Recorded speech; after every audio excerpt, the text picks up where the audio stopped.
Shalom Bapak Ibu Saudara sekalian. Dalam kesempatan ini saya akan menceritakan tentang program Developmenter di STT Bandung. Developmenter diambil dari dua kata yang digabungkan, yaitu development dan mentoring. Ini adalah satu program yang dilaksanakan untuk mendampingi para mahasiswa yang sedang melakukan praktek pelayanan. Dan pendampingan dan mentoring ini dilakukan secara intensional, baik dengan mentor di STTB maupun mentor di lapangan. Saya akan menjelaskan bagaimana developmenter ini berjalan. Sebelumnya, ada hal yang ingin kita capai dari pembentukan mahasiswa selama berada dalam studi di STT Bandung ini. Mazmur 78 ayat 72 mengungkapkan dengan sederhana tentang hal ini. Ia menggembalakan mereka, ia dalam hal ini Daud, menggembalakan mereka orang-orang Israel dengan ketulusan hatinya. Ada aspek hati pribadi dari si Daud ini. Dan menuntun mereka dengan kecakapan tangannya. Selain masalah pribadi, ada juga aspek keterampilan pelayanan. Dua hal itulah yang kita ingin terjadi dalam hidup semua mahasiswa di STT Bandung. Secara pribadi, mereka menjadi pribadi yang siap untuk mengemban panggilan pelayanan dan aspek keterampilan pelayanan yang akan membuat mereka efektif di tengah-tengah ladang. Dua hal ini yang kita mau tuju ini kita kerjakan juga di dalam berbagai aspek pembentukan di STTB. Mulai dari aspek hubungan pribadi mereka dengan Tuhan selama mereka ada di kampus, ada kelompok pemuritan, kelompok pastoral, ada komunitas asrama, pemerlengkapan dan pembinaan dalam kelas-kelas atau dalam kelompok yang lebih besar lagi. Ada banyak hal yang sudah dikerjakan, tetapi ini baru satu aspek saja, baru aspek dalam pendidikan teologi di kampus.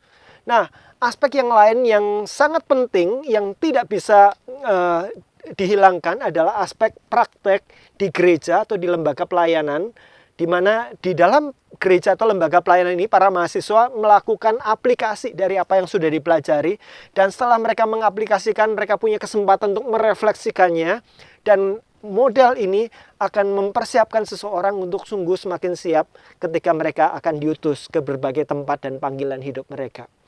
Praktek di lapangan, di dalam gereja dan lembaga persekutuan, lembaga pelayanan, lembaga misi ini akan menjadi seperti dua rel bersama dengan pendidikan yang mereka terima di STTB. Dua rel ini diperlukan untuk kereta api ini berjalan. Dua rel ini saling berbagian, saling mengisi dan saling melengkapi. Dan itu sebabnya di STTB kami memandang praktek ini menjadi sebagai suatu pembelajaran yang sangat serius dan sangat penting.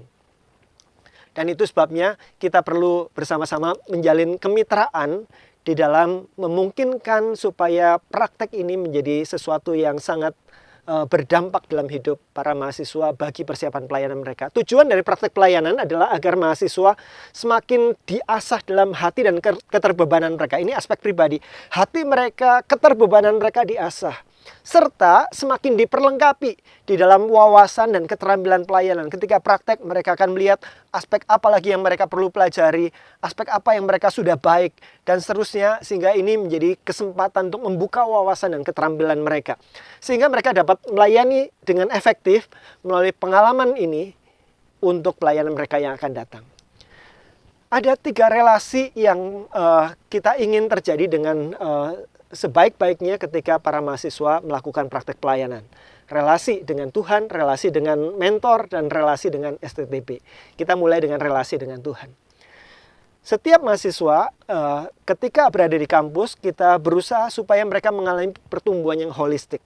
Di dalam formasi spiritual, relasi mereka dengan Tuhan, formasi pengajaran, pengenalan mereka akan Tuhan dan firman-Nya, formasi karakter, dan formasi pelayanan. Dan hal yang mereka sudah dan terus diperlengkapi dalam STTB ini, kita berharap ketika mereka di lapangan, mereka mengambil tanggung jawab rohani untuk memikirkan dan untuk terus bertumbuh dalam aspek-aspek ini. Itu sebabnya setiap mahasiswa perlu punya kesempatan untuk merenungkan apa yang sudah mereka jalani dalam praktek, supaya mereka bisa belajar sebanyak-banyaknya apa yang Tuhan mau tambahkan, Tuhan mau koreksi, Tuhan mau bentuk dalam hidup mereka. Dikatakan bahwa experience is not the best teacher, evaluated experience is.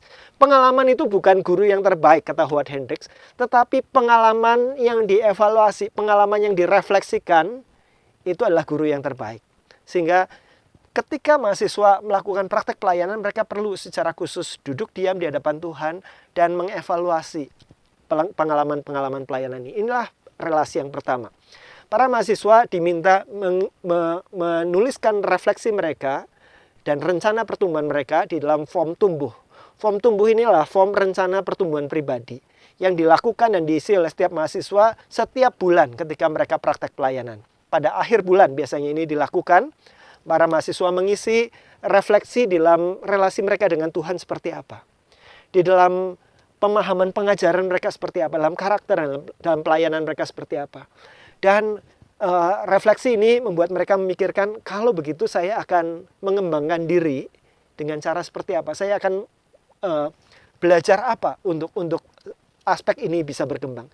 Misalnya ketika dia pelayanan, dia melihat bahwa kesibukan pelayanannya dia ternyata membuat dia tidak membaca Alkitab dengan sungguh-sungguh, tidak persiapan dengan sungguh-sungguh, tidak punya waktu teduh dengan teduh lagi secara teratur di hadapan Tuhan. Ketika mereka merefleksikan, mereka bisa membuat rencana pelayanan untuk menyelamatkan waktu-waktu pribadi dengan Tuhan ini. Atau misalnya dalam formasi pengajaran, ketika praktek pelayanan mereka mendapati ada pertanyaan-pertanyaan sulit dari para jemaat yang mereka layani dan mereka tidak tahu jawabannya, sehingga penerapannya mungkin akan membaca buku-buku tertentu. Refleksi ini sangat penting. Demikian juga dalam aspek yang lainnya, yaitu aspek karakter, formasi karakter. Mungkin ada hal-hal tertentu yang dia katakan, dia lakukan yang mungkin secara tidak sengaja menyinggung orang dan menimbulkan kesalahpahaman. Dia belajar sesuatu dan dia mungkin mau melakukan sesuatu di dalamnya. Dalam formasi pelayanan, pengenalannya akan panggilan dan sebagainya. Dan ini adalah mestinya menjadi satu kesempatan yang fruitful ketika kita datang kepada Tuhan dan secara sengaja mengisi form ini untuk merefleksikan apa yang terjadi dan apa yang akan dilakukan. Para mahasiswa perlu melakukan ini setiap akhir bulan di dalam prakteknya, kemudian melaporkan form tumbuh ini kepada pembimbing pastoral di kampus atau pembimbing pendamping praktek di kampus.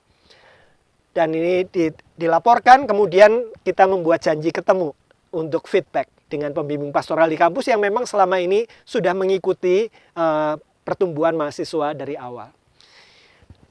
Aspek yang kedua adalah relasi mahasiswa dengan mentor.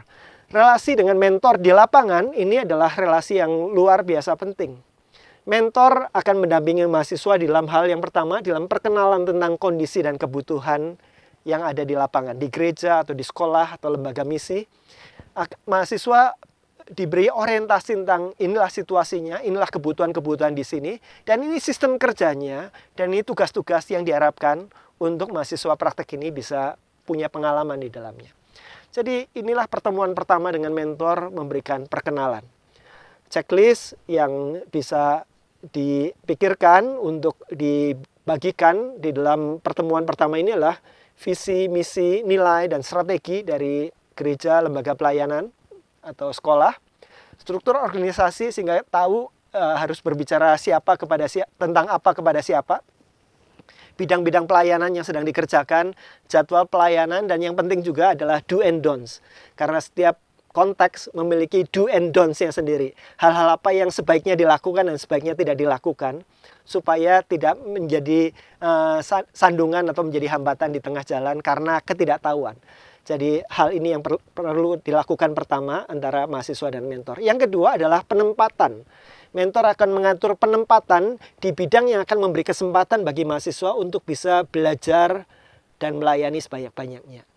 Penekanannya pertama adalah belajar. Kesempatan belajar yang banyak melalui praktek pelayanan.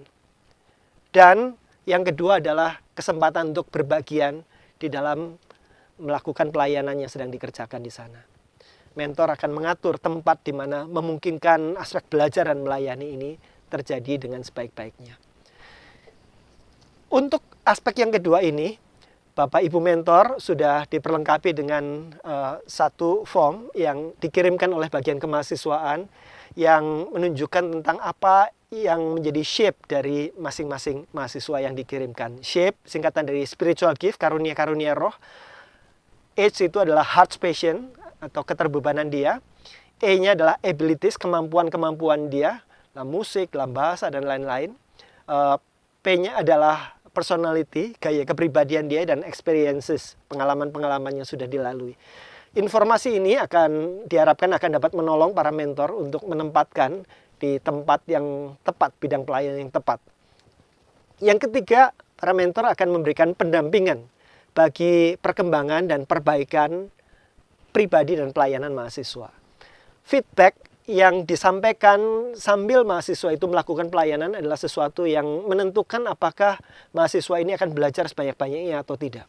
Saya membaca banyak sekali laporan praktek pelayanan mahasiswa, dan kalau kita kategorikan mahasiswa mana yang belajar sangat banyak dan mahasiswa mana yang belajar tidak terlalu banyak dari praktek pelayanan mereka, satu faktor yang sangat besar adalah faktor mentoring ini. Jika mereka memiliki mentor yang memberikan feedback, apa yang sudah baik, apa yang perlu diperbaiki, maka mahasiswa ini akan menyadari dan akan melakukan perbaikan-perbaikan dan belajar sangat banyak di situ. Tetapi bagi yang tidak, biasanya tidak mendapatkan feedback yang diperlukan itu. Jadi pendampingan bagi perkembangan dan perbaikan mahasiswa ini akan sangat menjadi faktor penentu keberhasilan praktek pelayanan.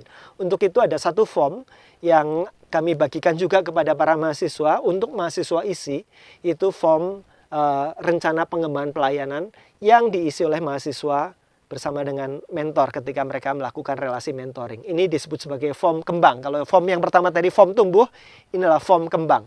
Form rencana pengembangan pelayanan. Pada dasarnya form ini sederhana saja, membicarakan tentang dua hal. Ketika mahasiswa bertemu dengan mentor, minimal sebulan sekali, semakin sering semakin baik, tetapi minimalnya adalah sebulan sekali. Percakapan yang terjadi adalah mahasiswa akan memberikan laporan tentang apa yang sudah dikerjakan selama waktu yang sudah berlalu ini. Kemudian mentornya jadi tahu apa yang dikerjakan, dan mentor akan memberikan feedback dalam dua hal. Yang pertama, apa yang sudah baik. Apa yang mau diteguhkan oleh mentor sebagai kekuatan dari mahasiswa yang bersangkutan. Yang kedua, apa yang perlu diperbaiki. Potensi-potensi apa yang belum digali, hal-hal apa yang perlu dikoreksi. Dan percakapan mentoring ini akan membicarakan hal ini, apa yang mentor akan tugaskan kepada mahasiswa supaya yang baik ini bisa terus berkembang, yang perlu diperbaiki ini bisa dikoreksi. Ini adalah nanti para mahasiswa akan mencatat di dalam form ini.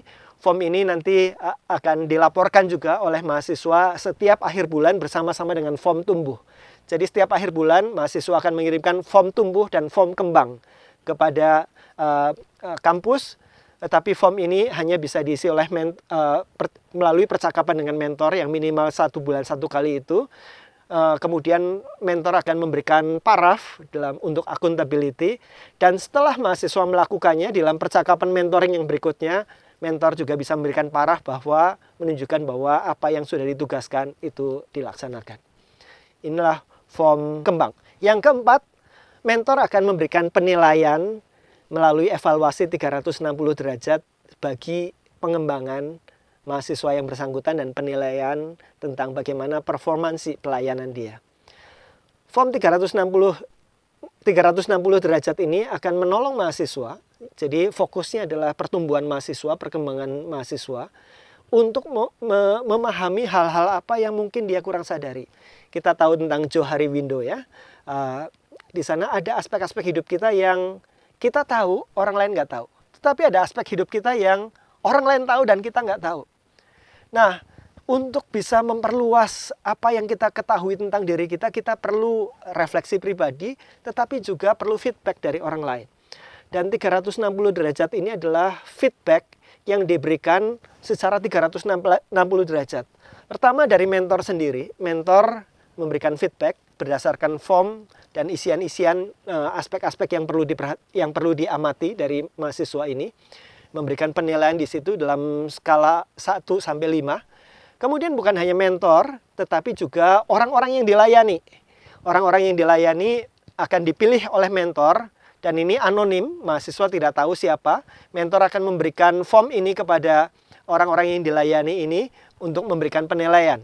Kemudian namanya 360 derajat juga ada yang di samping. Ini adalah rekan-rekan pelayanan mahasiswa yang bersangkutan. Mungkin bisa sesama mahasiswa praktek kalau ada mahasiswa praktek yang lain, atau rekan pengurus, rekan pembina, rekan rohaniwan yang lain yang ada di gereja yang cukup mengenal mahasiswa praktek dan mentor memberikannya secara anonim juga. Jadi satu-satunya nama yang diketahui mahasiswa untuk yang mengisi 360 derajat feedback ini adalah nama mentor sendiri. Sementara semua yang lain anonim.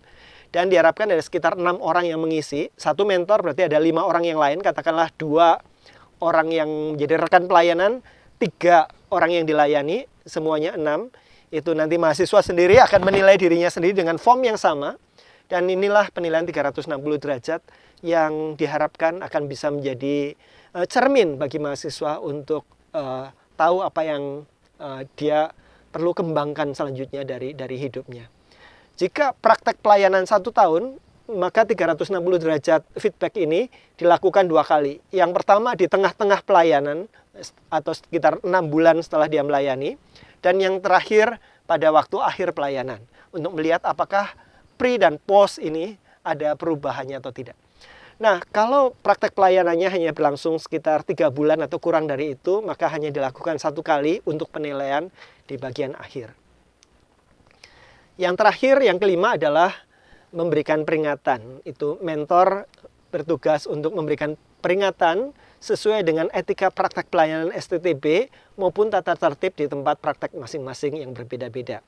Etiket praktek pelayanan STTB diberikan kepada setiap mahasiswa dan dibriefingkan kepada mereka sebelum mereka berangkat praktek pelayanan, dan etiket ini juga dikirimkan kepada Bapak Ibu mentor masing-masing supaya tahu apa yang menjadi standar bagi perilaku, sikap, dan tindakan mahasiswa STTB, sehingga enak nanti ketika perlu menegur atau perlu mengingatkan sesuatu dari etiket ini.